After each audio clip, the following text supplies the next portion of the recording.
Assalamualaikum warahmatullahi wabarakatuh. Perkenalkan, nama saya Sheryl Fitriasari. Saya mahasiswi biologi dari Universitas Negeri Jakarta. Saya akan menjelaskan tentang orientasi kepiting pada ekosistem mangrove.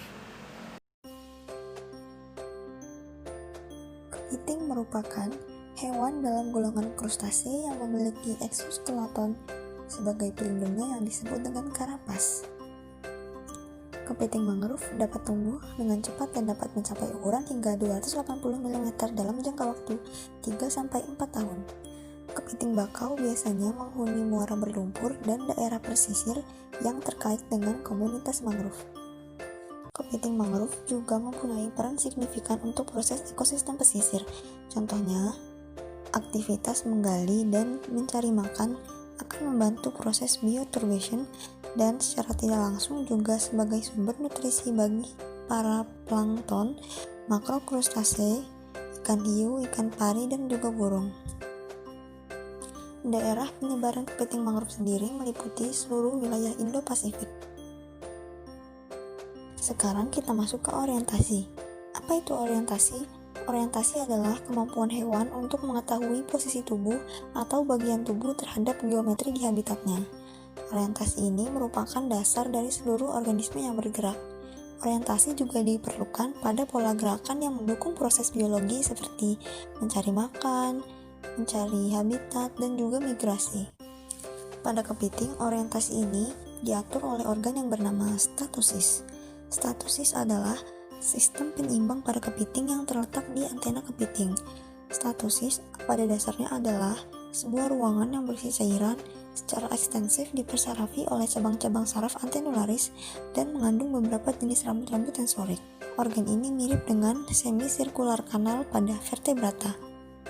Selain untuk keseimbangan, statosis juga berfungsi sebagai organ auditori. Organ ini dapat mendeteksi adanya getaran air atau substrat. Faktor-faktor yang mempengaruhi orientasi kepiting yaitu ada faktor internal, di mana ada reproduksi dan siklus hidup. Lalu, ada faktor eksternal yaitu makanan, tekanan hidrostatik, dan salinitas. Yang pertama ada makanan. Kepiting merupakan organisme scavenger di mana kepiting memakan sisa-sisa makhluk hidup dan juga bahan-bahan organik yang ada di dasar lumpur. Makanan akan dideteksi oleh reseptor yang ada di kaki kepiting. Kepiting akan merespon tanda-tanda olfaktori dari mangsa, kemudian kepiting akan mencari di mana lokasi mangsa tersebut. Kepiting dewasa yang tinggal di daerah intertidal seringkali mencari makan di daerah subtidal saat air naik.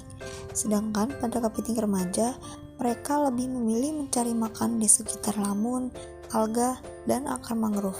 Selanjutnya ada faktor salinitas. Saat akhir musim semi ketika air tawar naik atau ketika terjadi bencana banjir, salinitas akan turun, sehingga kepiting dewasa cenderung bergerak ke arah laut di mana kadar salinitas lebih tinggi.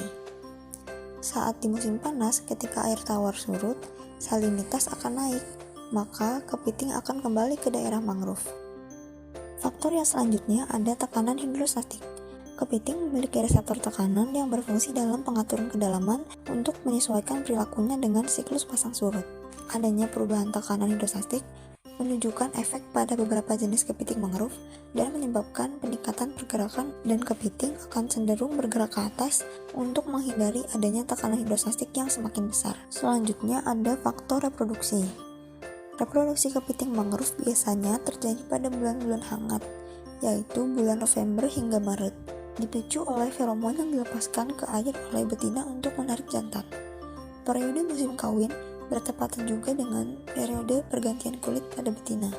Pejantan yang berhasil kawin akan membawa betina selama periode yang dibutuhkannya untuk berganti kulit dan mengeras kembali. Setelah kawin selesai, betina akan kembali ke keadaan cangkang yang keras, lalu keluar dari muara dan bermigrasi ke lepas pantai untuk bertelur selama musim hujan setiap tahun. Selanjutnya ada faktor siklus hidup. Setelah telur-telur menetas, maka larva kepiting bakau akan mengalami 5 tahap perkembangan. Pada tahap awal perkembangan, kepiting lebih bergantung pada gerakan arus dan banyak dari larva kepiting yang tidak bisa bertahan di laut lepas. Kepiting yang mampu bertahan dan sampai hingga tahap megalop akan kembali ke pantai di mana ia ditetaskan. Setelah itu, kepiting akan berkembang menjadi kepiting remaja, di mana mereka menyukai wilayah intertidal di antara lamun, alga, dan juga akar mangrove. Hal ini karena pada tahap ini mereka sangat rentan sehingga cenderung mencari tempat berlindung dan makan. Setelah itu, kepiting remaja akan berkembang menjadi kepiting dewasa, di mana kepiting bakau dewasa umumnya lebih menyukai tinggal di muara berlumpur di ekosistem mangrove yang dipengaruhi oleh air pasang surut.